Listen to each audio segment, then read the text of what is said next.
Baik Bapak Ibu, tentang masalah zikir ya. Allah katakan uzkurullaha zikran katsira wasabbihu bukrata wa asila. Ingatlah Allah itu sebanyak-banyaknya. Nah, sebanyak-banyaknya itu berarti tidak terikat oleh dimensi ruang dan waktu. Kalau tidak terikat oleh dimensi ruang dan waktu, sebanyak-banyak itu adalah 24 jam daimun. Sabbihu bukrata wa asila. Siang, ya, petang, ya, malam, pagi. Nah, 12 malamnya, 12 pula namanya siangnya itu. Jadi 24 jam. Jadi kita itu tidak boleh ya terputus hati kita dan rohani kita untuk mengingatkan Allah. Jikalau hati kita itu terputus mengingat Allah, maka disitulah letaknya suatu kekafiran, sehingga diri kita itu menjadi terhijab dengan Allah. Di mana letaknya menjadi suatu kekafiran? Lalu apa itu kafir? Nah, mesti paham. Kafir itu maknanya adalah tertutup. Apanya yang tertutup? Tertutup dari apa? Yang tertutup itu adalah hatinya daripada mengingat akan Allah. Maka orang yang tertutup hatinya untuk mengingat Allah, maka disitulah Rasul mengatakan wujuduka zanbun. Pada saat kita lupa dengan Allah, maka diri kita itu sudah berdosa. Di mana letak dosanya? Tanpa kita sadari, kita sudah merampok haknya Allah. Kita merasa diri kita ini yang beramal dan berbuat. Kita yang merasa kita ini yang berkata, ya, dan selain sebagainya itu. Tanpa kita sadari, pada saat kita mengatakan diri kita yang berkata, sebenarnya kita sudah menafikan Allah. Allah itu tidak berkata, Allah itu bisu. Pada saat kita mengatakan bahwa kita ini yang memandang dan mendengar, tanpa kita sadari, kita sudah menafikan Allah. Allah itu adalah buta dan tuli. Pada saat kita mengatakan kita ini yang wujud dan yang berbuat, tanpa kita sadari, kita sudah menafikan Allah itu adalah tiada. Maka di situ letaknya wujudakan zanbun tadi itu. Maka ini lupa kita kepada Allah itu membuat kita itu berdosa.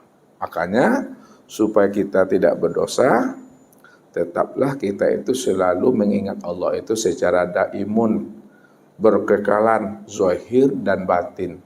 Kenapa kita mesti mengingat Allah itu berkekalan zahir dan batin?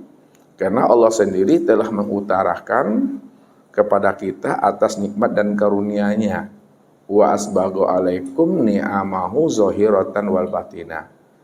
Aku sebagai Allah telah menyempurnakan nikmatku kepada dirimu zahir dan batin. Jadi maksudnya, kalaulah kita mengenal Allah, kenalilah diriku secara zahir, kenalilah diriku secara batin. Kalau kamu ingin mengenal dirimu, kenalilah dirimu yang zahir, kenali pula dirimu yang batin. Kalau kamu ingat aku, ingatlah aku secara zahir dan ingatlah aku secara batin. Jadi, amalan yang berkekalan yang dikatakan daimun 24 jam itu, inilah yang dikehendaki oleh Allah sebenarnya. Karena Allah katakan, wal baqiyatu sholihatu khairun inda rabbika. Amal yang berkekalan itu khairun inda rabbika, itu lebih baik dalam pandangan Allah. Sehingga hati kita, ruhani kita tetap aktif, tetap dia terkoneksi, terhubung dengan Allah. Ya. Makanya supaya hati kita itu terkoneksi, terhubung dengan Allah, maka jangan kita lupakan Allah dari setiap gerak dan diam kita ini. Ini yang diingatkan Nabi kepada kita, kun ma'allah. Fa in lam takun ma'allah, fakun ma'aman kana ma'allah, fa innahu yusiluka ilallah. Jadilah kamu selalu hidup bersama Allah. Jangan hidup itu bersama nafsu. Jangan hidup itu bersama diri. Jangan hidup itu bersama keakuan. Tapi hiduplah bersama Allah. Hidup bersama Allah, mati bersama Allah. Melihat bersama Allah, mendengar bersama Allah. Berbuat, bertingkah laku, tetap bersama Allah. Kalau kita belum mampu menggapai cara hidup bersama Allah, fakun ma'aman kana ma'allah, maka hendaklah kamu beserta orang-orang yang telah bersama Allah. Ya. Artinya apa? Carilah kawan, carilah sahabat, cari guru, cari mursyid, yang mana kawan, sahabat, guru, dan mursyid itu telah bersama Allah. Maka ikutilah mereka. Inilah pesan Allah. Wattabi' sabila man anaba ilayya. Cari dan ikuti olehmu orang-orang yang telah tahu jalan pulang dan kembali kepada aku. Orang yang tahu jalan pulang dan kembali kepada Allah itu tentu orang yang telah bersama Allah. Orang yang tidak ada lagi jarak, ijab dan tabir antara dirinya dengan Allah. Betul-betul telah rapat dia dengan Tuhan itu. Innallaha ma'ana wa huwa ma'akum. Nah, kenapa kita mesti cari mereka? Fa innahu yusiluka ilallah. Kalau kita sudah temui mereka yang telah bersama Allah, yang dikatakan namanya mursyid rohani, karena dia adalah pewaris Nabi, dialah orang yang bersama Allah, dia orang yang berliqa'ah dengan Allah, maka raih ilmunya, ambil ilmunya, kuras ilmunya. Karena dia mampu menghantarkan kita, menunjukkan jalan kepada kita, betul-betul jalan yang lurus, terang, dan selamat, bagaimana kita itu bersama Allah. Maka inilah pesannya Nabi kepada kita. Dibukakan Nabi rahasia hidup dan mati itu kepada kita ini. Masalul lazina yazkurunallah wal lazina la yazkuruhu masalul hayy wal mayyit. Perumpamaan orang yang bersama Allah, orang yang berkekalan daimun bersama Allah 24 jam, dengan orang yang tidak berkekalan, dengan orang yang tidak terkoneksi ruhaninya bersama Allah, orang yang lupa dan orang lalai, maka perumpamaan mereka itu seperti orang yang hidup dengan orang yang mati. Orang yang hidup itu adalah orang yang berkekalan dengan Allah, ingat. Orang yang mati itu, walaupun dia bisa melihat, mendengar, dan berkata, ketika rohaninya itu putus, tidak terhubung dengan Allah, maka hakikatnya dirinya itu adalah mati. Nah, lalu bagaimana supaya kita berkekalan bersama Allah? Tentu kita berzikir. Maka zikir yang kita lakukan itu mesti zikir yang 24 jam. Zikir 24 jam itu mana lapasnya yang mesti kita amalkan? Tentu namanya kita menuntut, namanya kita belajar tadi, mencari zikir yang terbaik. Walaupun semua zikir itu baik, subhanallah baik itu, alhamdulillah baik, Allahu Akbar baik, semuanya baik. Tapi carilah namanya Ismul Al-A'zam, kumpulan semua zikir itu. Disitulah dikatakan oleh baginda Rasul, ya, melalui firman Allah tadi, ya, innahu fa'lam la ilaha illallah. Ketahuilah olehmu bahwa tidak ada yang lebih baik, tidak ada yang lebih sempurna, melainkan menyatakan tidak ada Allah yang wujud, yang nyata, yang terang, yang pantas disembah, diibadati, dituju, dicari, dan dinyatakan hanya Allah semata-mata. Ini yang disebut namanya kalimatun thayyibah. Kalimatun thayyibah itu, ini yang disebut juga namanya kalimatut tauhid. Ini yang dikatakan namanya kalimatul birri, kalimatul taqwa, kalimatul asyad, kalimatul ikhlas. Mana lafaznya itu? Lafaz kalimatun thayyibah, kalimatut tauhid, at-taqwa, birri, asyad, itu tiada lain adalah la ilaha illallah.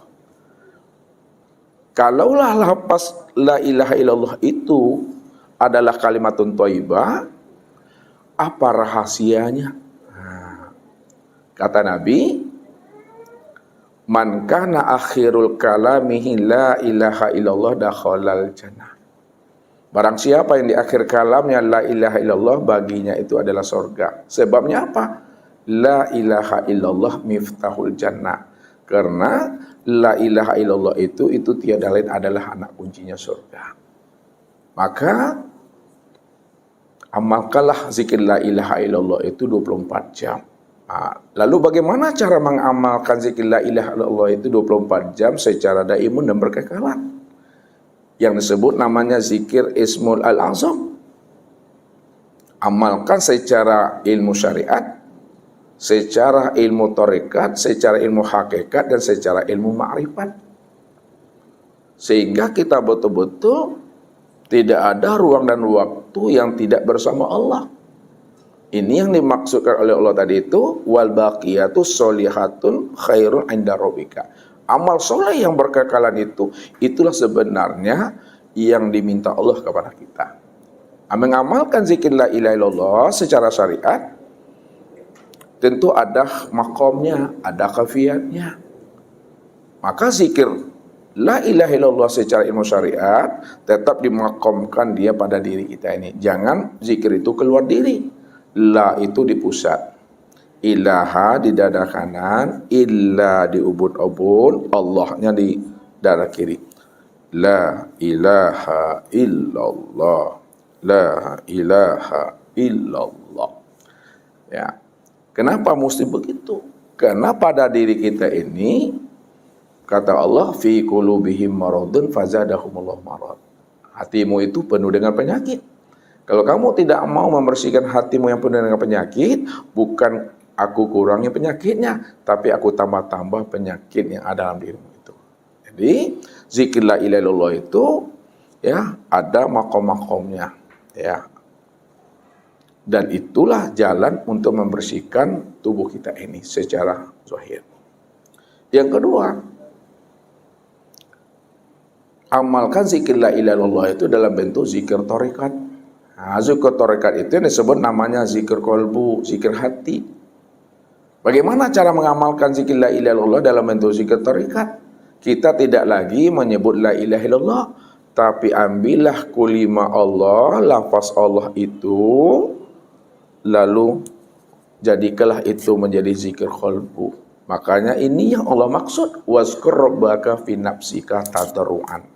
Sebut nama Rabbmu itu. Nama Rabb kita itu ya, yang disebut namanya Ismu Zat itu adalah Allah. Walaupun kita menyebut Allah, Allah, Allah, sebenarnya kita sedang mengamalkan zikir la ilaha illallah dalam bentuk zikir kolbu, dalam bentuk zikir hati. Makanya zikir Allah itu untuk membersihkan hati. Itu yang kedua. Yang ketiga, amalkanlah zikir la ilaha illallah itu dalam bentuk zikir hakikat. Bagaimana cara mengamalkan zikir la ilaha illallah itu dalam bentuk zikir hakikat? Kita tidak menyebut lafaz la ilaha illallah, tidak lagi menyebut Allah Allah, cukup ambil kalimah hu-nya tuh, kalimah hu pada huruf Allah, maka itu yang dijadikan menjadi zikir nafas. Naiknya nafas hu, turun nafas itu adalah Allah, atau masuknya hu, keluarnya Allah, namun dia tiada dilafazkan. Kalau tiada dilafazkan, berarti dirasakan. Nah, ya. Jadi ketika kita paham naik turunnya nafas itu adalah hu Allah, sebenarnya Bapak Ibu sedang mengamalkan zikir la ilaha illallah dalam bentuk zikir hakikat, zikir nafas. Kemudian amalkanlah zikir la ilaha illallah dalam bentuk zikir ma'rifat. Zikir ma'rifat itu yang disebut namanya zikir sir. La ilaha illallah lah kita jadikan zikir syariat. Allah kita jadikan zikir hati. Kalimat hu kita jadikan zikir nafas. Lalu apa kalimatnya lagi? Tidak ada lagi. Karena tidak ada yang mau diambil lagi di situ. Kenapa? Karena zikir la ilaha illallah, Allah, Allahu, Allah itu sudah kembali dia kepada kekosongan. Kullu syai'in yarji'u ila asolihi. Tiap segala sesuatu yang kamu lafazkan, kembalikan dia kepada asalnya. Itulah yang dikatakan zikir la sautun wala harpun bil haqqi ilallah. Tidak ada lagi namanya suara dan huruf melainkan Allah. Allah itu bukan lafaz, itu yang Allah. Yang dikatakan Allah itu tak bisa disebut lagi, tak bisa dibunyikan. Kalau dibunyikan, dilafazkan, dia bersifat jatuhnya. Berarti pahamnya adalah hu. Hu itu jangan pula disebut hu. Bukan begitu. Tapi hu itu maksudnya aku Allah. Aku Allah itu tidak pula dilafazkan. Cukup dipahami dan disadari bahwa kulit, daging, urat, tulang, limpa, hati, jantung, rabu, empedu, buah punggung, ruh, sir itu hu. Setiap gerak, setiap diam itu hu. Setiap pandangan hu. Setiap yang didengar hu. Setiap apapun yang kita sebut, yang kita rasakan itu hu. Di situ letaknya la ilaha illahu kullu syai'in halikun illa wajahahu. Tidak ada yang wujud, yang melihat, mendengar, berkata, mengetahui, berkuasa, berkehendak dan hidup, bergerak, duduk, diam dan berbaring, melainkan hu, aku, kata Allah. Kullu syai'in halikun. Kalau kita bisa melihat sesuatu, apapun namanya, sesuatu yang kamu lihat itu tidak ada. Kalau sesuatu itu tidak ada, yang ada illa wajahu, yang ada cuma dia. Berarti segala yang ada itu yang hu, segala yang wujud itu yang hu. Inilah mengamalkan zikir hu yang disebut namanya zikir sir atau zikir sirul asrar. Jadi ketika kita mampu memahami, mampu kita mengamalkan dan mempraktekannya, itu kita sudah 24 jam itu. Sekarang bagaimana cara mendudukkan yang sebenarnya? Apakah zikir la ilaha illallah itu waktu kita berjalan disebut la ilaha illallah?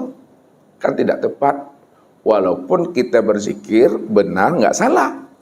Nggak ada salahnya kalau kita berzikir sambil berjalan la ilaha illallah, la ilaha illallah. Cuma tidak arif dan tidak bijaksana. Ya kan? Diginikan orang kita nanti yang berjalan kan naik di mana ngaji itu, ya Ustaz Iswardi itu. Jadi mesti arif, mesti bijaksana kita. Zikir la ilaha illallah itu diamalkan setelah kita habis sholat fardu, habis sholat sunat. Pakai itu.